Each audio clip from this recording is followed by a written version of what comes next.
Hey guys, today we're going to work on pulling some stuff out of the garden. I had the last little bit of my winter garden here and we need to get this ready for our spring stuff to go in. I got all my seeds started, so what we're going to do today is pull up all of my cabbages here, and I'm going to put those in some grocery plastic bags, and I'll store those in my fridge until I'm ready to use them. And this one here is planned for St. Patrick's Day for the corned beef and cabbage. And I'm going to go ahead and pull up all my kale. I'm just going to put it in the tub, and I'll bring that inside and wash it up. I'm going to freeze most of it, and I'm going to fill up my dehydrator and get some dehydrated kale going too for some greens powder. I pulled up 2 cauliflowers that were pretty bad. They looked really nasty for my chickens. So I'm going to go ahead and pull up these 3 little heads here, and we'll eat those this week. All right, so that's my plan for today. Let's get started.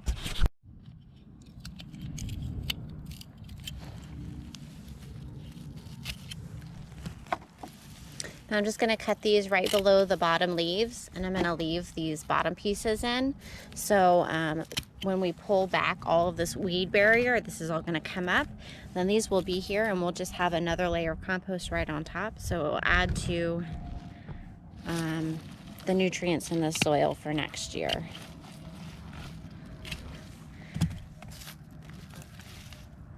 Isn't that beautiful? Right, I'm gonna go ahead and get the rest of the kale. All right, got it all finished. One big tub. All right, here's my 3 cauliflowers. All I did was just cut it off at the stem below at ground level and left the root system and all that to decompose. And I'll take off all these browning leaves here off and give them to my chickens.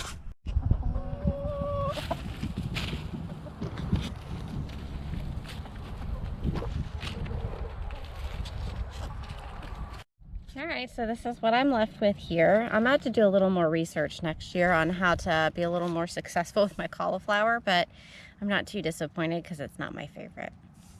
They're nothing. All right, here's the rest of my cabbages. I just piled them all up. I did put one already in the bag, my biggest one that I want to save. So not a bad harvest. I've been taking stuff off of this all winter, so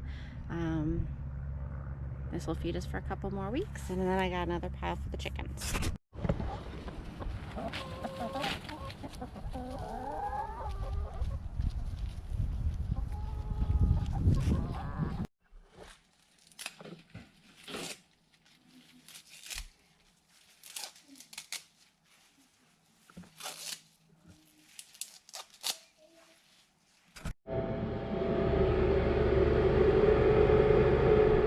Alright, so I got 2 half-gallon sizes of kale. I did that just so that's about a serving for like a soup or a zuppa toscana, or I can use some of it in smoothies or whatnot. And then this will all go to the pigs, all the stems. And then I have all of these ready to go, and it's going. And when this is done, I'll blend it up for green powder. All right, so I got these all finished. It only took about 3.5 hours for all of these to fully dehydrate. So what I'm going to do now, I just let them out like this so they could kind of cool down a little bit because they're pretty warm when they first come out. So I let them cool off for about 30 minutes or so. And I'm just going to put them in my Vitamix and blend them up.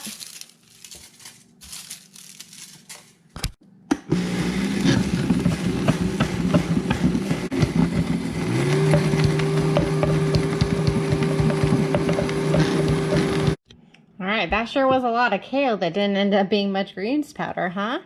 So what I did a couple weeks ago, I had some lettuce that we weren't going to eat that I pulled from the garden. I went ahead and dehydrated it and made it into greens powder. So what I'm going to do is go ahead and mix these 2 together. And then I'm going to store them in a little pint jar with, I have an old lid that I used to can with, and you can reuse those for these types of purposes. Then you can add these into anything you want, pasta sauces or smoothies, or you know, just kind of sneak them into whatever you feel like.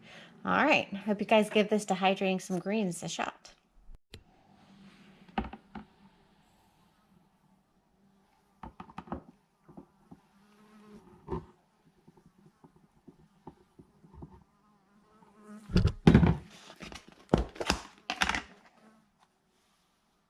I'm gonna grab a funnel.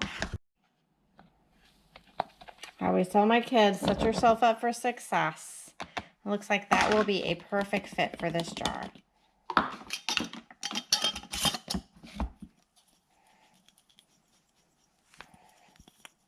All right, there's a little jar of nutrition. Straight from the garden. Hey guys, today we're gonna finish pulling up the rest of the stuff from the garden, the Brussels sprouts and the collards, but first I wanted to give you a little update on my seeds.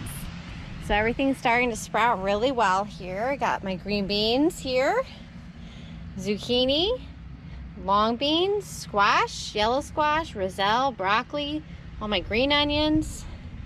Some of my tomatoes are just now starting to pop up. My calabazas are planted but haven't sprouted yet. Cantaloupe, watermelon, honeydew, Seminole pumpkin, pie pumpkin, a couple more tomatoes here sprouting, and then all of my different types of peppers and cucumbers. Got my basil sprouting nicely and my cilantro. Just a quick update for y'all.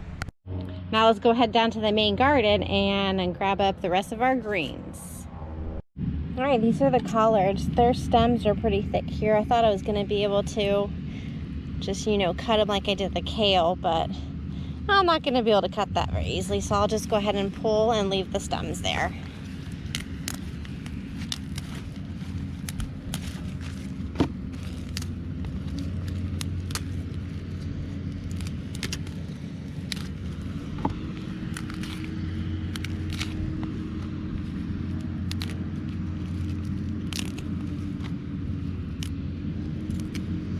All right, I'm going to go ahead and get the rest of this row.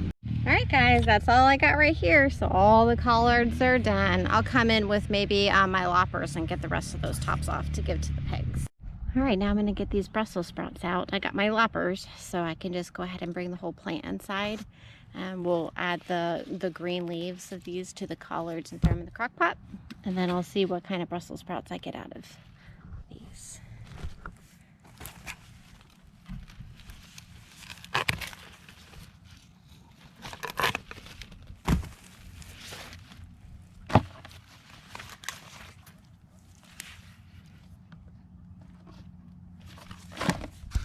All right, so these are all the sprouts I got. We got lots and lots of greens, very little sprouts. This one did the best. There's some good sized ones there on the top. But it'll make lots of greens for us to eat. All right, I gotta get to work. All right, so these are all the Brussels sprouts I ended up with. Most of them are just pretty much loose leaves. But I got a couple that were actually decent sized sprouts. That's probably my best one I got. Most of them were pretty little, like this size sprouts, but when you add them all up, it makes a couple dinners worth, so that's good. And here's all the stalks, and I put some of the collards in here to eat for tonight, and the rest are in the other room. All right, I got a good grocery bag full of the rest of the collard greens. Then here are all the Brussels sprout greens that I still need to go ahead and destem. I'll probably just blanch those and freeze them. All right, what a great harvest.